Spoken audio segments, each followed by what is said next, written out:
The topic today is letting love pull us. And it comes from the Kalahari tribe. For many of you know, I've been, for the month of November, referring a lot to the book, The Bushman Way of Tracking God by Bradford Keeney. And he spent a lot of times working with indigenous cultures all around the world. But this particular book is on the Kalahari tribe. And he talks about the Kalahari tribe says they see with every individual lots of ropes, lots of different, and they're all different colors streaming from every person. And so the key to our journey is to find the rope of love, because that's the place where we want to be, is to grow deeper into love. So they say the way to find it is to allow your heart to long for that love, long to love more deeply than you've ever loved before. Let your heart just long for it, so you get overcome with feeling, where you're not moving away from just having to think about it and get into the feeling of this incredible longing and response, because the rope will respond to that longing of to love more deeply. What I really like about what he writes about is that love can take us, he says, on an elevator ride up or an elevator ride down. We've talked a lot about the ecstatic part, and he spends most of the book talking about the ecstatic energy of love, of joy, of the high energy that the Kalahari tribe, they do these dances where they go into great ecstasy and love. But he also talks about going down. So we'll talk about going up to the sky or going down into the earth. He said, so on one particular guided meditation, he takes you and you're in the elevator and you're going down and you're feeling the weight of the world. You're feeling the pain and the suffering, not just your own suffering, but the suffering that we feel and know in the world, of the human condition, that it gets so overwhelming. And he actually invites the reader to just actually lie on the ground, because you just can't hold yourself up. The burden is so heavy. And he says to really get to that place where you know that there's nothing within you that can fix this. No matter how clever you are, no matter how many skills and talents that you have, there's just nothing that you can do to eliminate this burden that you're carrying. And when we get to that place, to finally just surrender everything to God, to this divine love, and ask for its help. What he's saying is, as we were talking about last week, is that completely open heart. That open heart, he said, you will find it whether you're going down or whether you're going up in ecstasy. And either way, the idea is to open the heart and invite this divine love in. The divine love is everywhere. It's everywhere present. But we need to open our hearts to feel it, to allow it to come in and to pull us and to carry us into our next greater yet of becoming, our greater becoming of love. And he said the place we don't want to be is exactly where we are now. That's why he's saying move up, ascend. We, in the past, have talked about ascension and descension. It's a little bit different, but it's really the same idea in some way. And he says, as long as you're ascending or descending, you're moving and you're allowing that energy to move into you. The place we don't want to be is stagnant. If we're stuck in that same place over and over and over again, what they'll say, and it's interesting because I was just reading this in Yogananda's interpretation of the Gita, in Christian mysticism that I was reading this past week, they're all saying the same thing. Don't stay still. Don't stay stuck. Move. Even if there's that Rumi poem about the caravan, and it says, even if you've broken your vows 1,000 times, come yet again and again. Just keep giving yourself to try, at least, for the movement. Try to ascend. Try to just, and if it's getting too hard, don't try to pretend that you're feeling something you're not feeling. If we need to descend, feel the weight, go into that feeling. Don't resist it, or don't try to cover it up. Let everything go. Let the stress take you down so deeply that you have no choice but to open your heart. The idea is to let the energy move you and let go of I have to stay still because that's where I'm safe. Because so much of sometimes our stagnation is we don't want change. They talk about why people continue to repeat their patterns even if they make us unhappy. They're familiar because we're afraid of that new energy coming in, whether it's energy from ecstasy or dissension. It seems like such a great time to really open up to this because we're going into this wonderful we started the holiday season. Last week was Thanksgiving, and the 20th, last Tuesday, was the celebration of Muhammad's birth. Next week is Hanukkah. Next sundown is Hanukkah. December 8th is the Bodhi Day, where they celebrate Buddha's enlightenment. 21st is winter solstice. We have Christmas Eve and Christmas. And we have the New Year's, which always brings in new energy. So we've got all this energy flowing to the end of the year. It's 5 weeks. On December 30th, we're having our burning bowl release and expansion ceremony ritual. So we got this 5-week journey where I believe personally that the veil is very thin. And many of you who've been here before know I've talked about this before, but I want to remind us that with all these energy, there's the holidays, but Christianity pervades the culture. It's the largest religion in the world. I don't know if it'll stay that way, but it is currently the largest religion in the world, and it certainly overtakes our culture. So when you go into a mall, you hear Christmas music, you see presents, the decorations. Everything is reminding us that there is something divine. It all comes from the winter solstice. The idea that in the midst of the deepest darkness, we're going into the darkest night of the year, is the greatest amount of light. If we turn away from the world of the visible, and that's the key, is turning away from the world of the visible. We can use the visible to open us up, but that's not the place where we'll find our joy. So for some people, this time of year brings greater stress. We have people that we've lost, and we're moving into the holidays, and they bring up that pain. Or we don't have anyone really to be with. We feel sad. We feel alone. It can bring, you don't identify with Christianity at all, and so you feel outside of all this music and the decorations. So there's a disconnect. Or the financial stress of, I have to buy presents and I don't have the money and I have to do all this stuff, or the tasks and the parties. So it can bring as much dissension as it brings ascension. And so what the invitation is as we go through this time of the thin veil is to allow the emotion, whatever that emotion is, and it can change moment to moment. You can be feeling the ecstasy and like, oh, this is so great, and then be totally exhausted and overwhelmed and crash. The idea is to let the feelings over and over, the invitation is to allow our heart to guide us, allow love to guide us. And if love gets overwhelmed, we can just open our hearts, let go, fall on our bed, fall on the floor, and open our hearts to be helped. Help, divine love. Help me, divine love. I cannot do this. There's nothing I can do to fix this. Help me. Or to feel the incredible ecstatic joy of feeling the cultural connection, because there are some people who resonate highly with the music and the decorations, and it opens people's heart, and you feel that collective energy. So I like to think of it as a pilgrimage. In the past, I've always talked about pilgrimage between now and the end of the year, but it's also, as we've just come from the indigenous culture, I see it as a vision quest, a pilgrimage and a vision quest. The same idea that we want to open our hearts to allow love to pull us to see this new vision for this Christ presence that wants to be born, the Buddha presence, the Atman presence, the divine presence that wants to be born anew within us. Because the divine presence is always new in every moment. So what was going to be birthed last year, what was going to be birthed 10 years ago, is going to be different than what's birthed this year. We are infinite beings. We are always growing into greater and greater love. Love is calling us, and we have the opportunity to listen to it. Many of you have been to Sedona, which is considered a vortex. People go to a place on a pilgrimage or a vision quest because people say, Sedona, the veil is very thin. And I was skeptical. I went, totally experienced the thinness of that veil.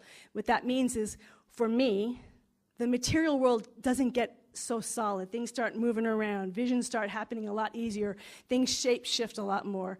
When I lived in Grand Junction, Colorado, I didn't know it at the time. Later on, someone said that was a vortex. I don't know who makes these things up.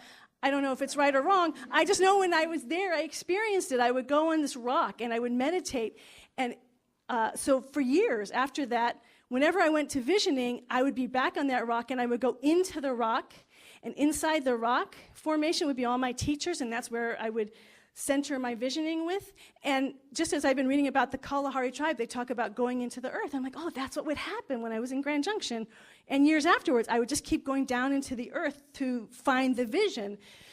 So just as those are places, for whatever reason, I've lived in many different places. I've moved a lot. For some reason, when I'm in different places, the presence is easier to access. That's what I feel this time of year is, that the veil is thin. You have this cultural phenomena that we're all reacting to, positive or negative, but we're all in it together. Whether we like it or don't like it, we're all in it. It's hard to escape. So to allow this time to open us up to that other side of the veil, to allow the love to pull us and say, what is my greater yet to be? So one of the things that happens at Christmas time in the Christian religion is we tell the story of Jesus. I'm going to tell my story every year because it reminds me, and I hope it reminds all of us, what this process of following Spirit can look like. I know you're here because you've had spiritual experiences that tell you there's something more than this, that have been guiding you, and that's what brings you here because you're already living it. So for me, it started when I was a child. I was dancing in the living room, and I love that because it was Christmas season. My brothers were all gone. My mom was in the kitchen on the other side of the house, turned off all the lights. Christmas tree light was on, and I just had Christmas carol records going on, which was pure joy, and I'm dancing around the living room, and I never made the connection until we just did this indigenous wonderful theme for November. I was dancing, and I was dancing for a long time. I was just dancing around to all the songs, and I'm singing, and I'm dancing, and I'm having the best time.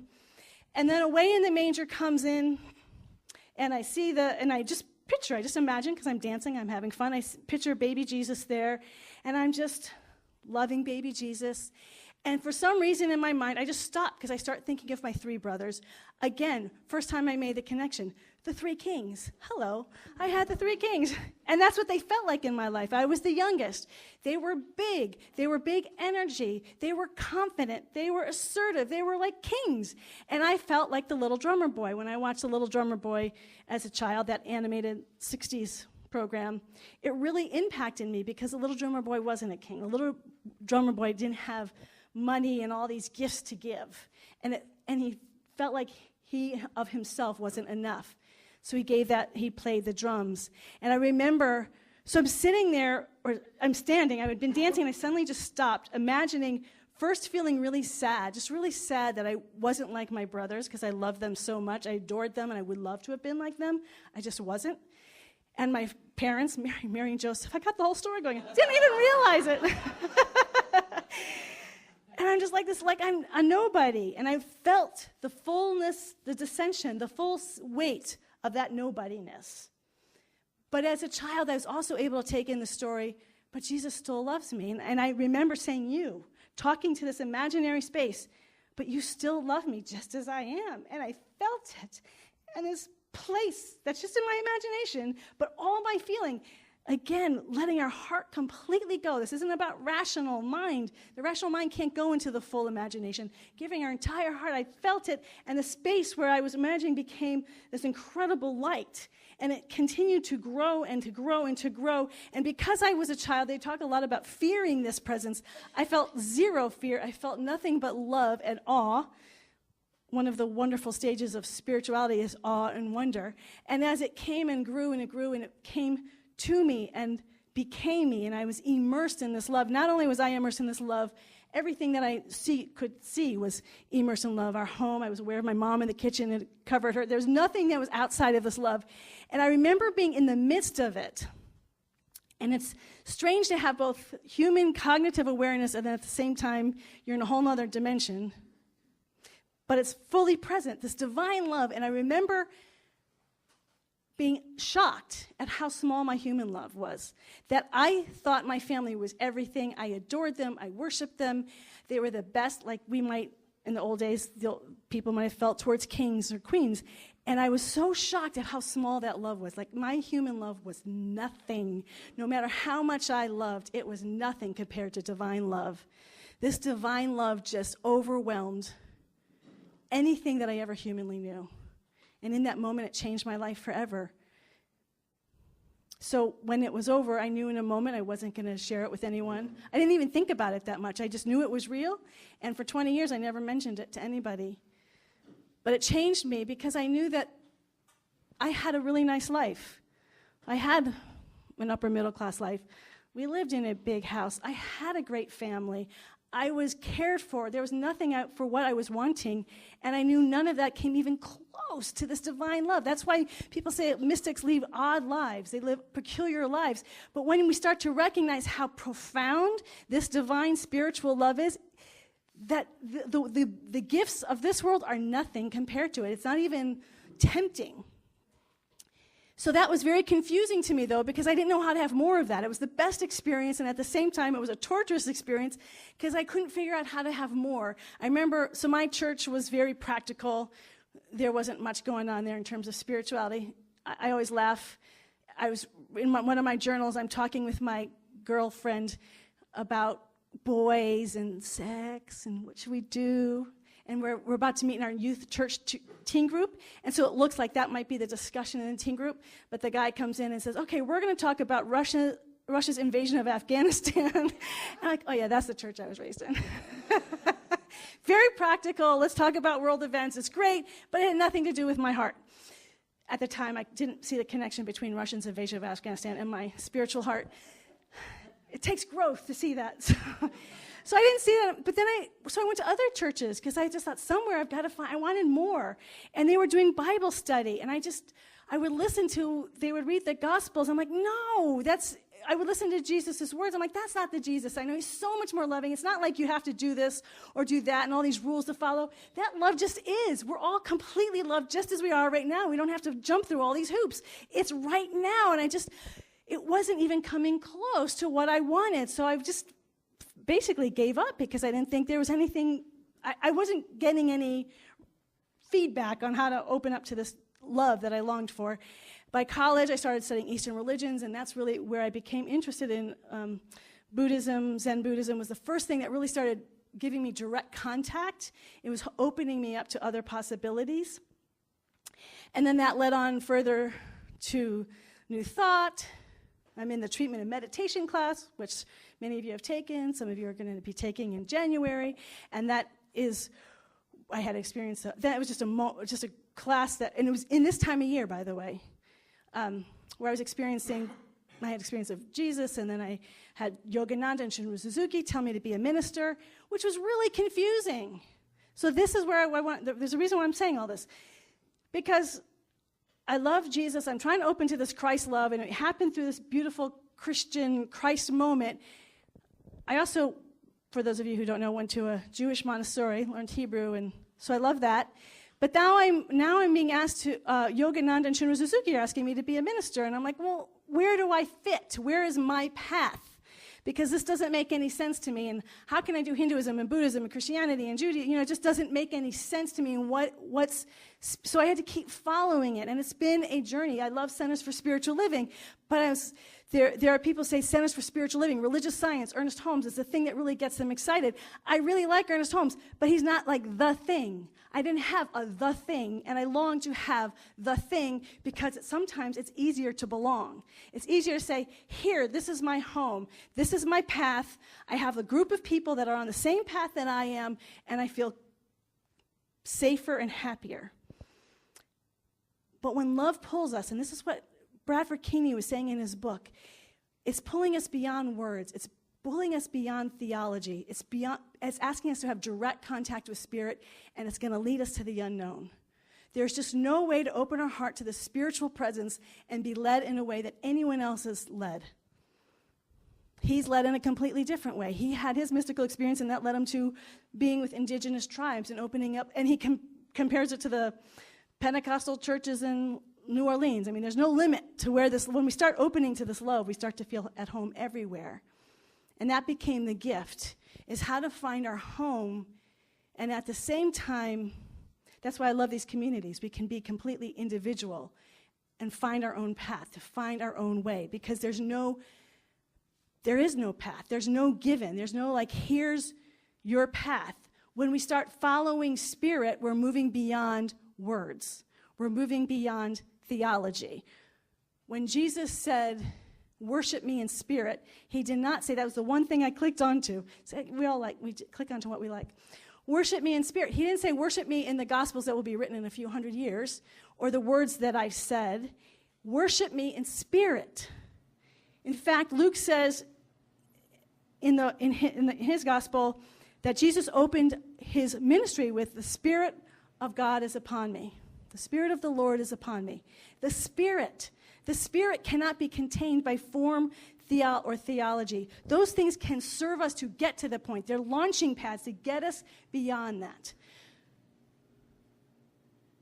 So that's this vision quest. I just read this great article this morning, and they're saying that this particular article, someone posted on Twitter, was how there's so much stress and anxiety in the entertainment world now, because like a lot of the other industries, tech industry, it's diversifying. There's no like one big thing there. It's just going with Netflix and Amazon. People are getting hired and fired so quickly. If your show isn't making money, you're gone. There's no sense of loyalty. There's no sense of connection. People are feeling, they actually said it's because of all the individualism, and it's all, you have to succeed now, and if you don't succeed, you're gone. There's no sense of, we'll work with you, and we'll spend some time with you, and this is, you have a home here. That doesn't exist anymore. So the anxiety rate is rising. And in fact, suicide rate in the United States has risen, I believe they said 18% since 2000. That the anxiety and stress level is, they were saying it's because of this individualism. So here I'm saying, follow your heart, follow your own way, follow the love that pulls you, that doesn't look like anybody else's, but it's going to cause you incredible amounts of anxiety and stress. It's really worth it. And it does. I can't say it doesn't. Well, not anxiety and stress, but it's uncomfortable. And that's why so few people do it. It's available to us all the time. But it takes extraordinary amount of courage and connection with the divine presence. So I love my one teacher who said, if you're not feeling connected with the divine, demand it. Demand it of the universe. It's your right to have it. The Kalahari tribe is that love rope. Long for it. In your calling, Yogananda, all of it, they all say over and over, long for this rope. Long to know your path that is only in love. Because if you really trust love, not race consciousness, not what other people are telling you to, not what your theology is telling you, not what I should be thinking. We want to get rid of the shoulds. What do I believe about love? I guess love to me is like the beginning and the ending and the middle, that it's everything. And if I can give all that I am to that love, I trust it with everything that I am, then I'm willing to take those leaps into the unknown in my life, because it always leads to something better. It always leads to some more joy. Even as you're going down and you surrender your life and say, God, help me, there's an ecstatic joy because God's going to respond. That's divine love. It's going to respond to you whether you're high or low. It will respond because our hearts are open. It's ever present. All that divine love that is it's always available. It's in this room right now.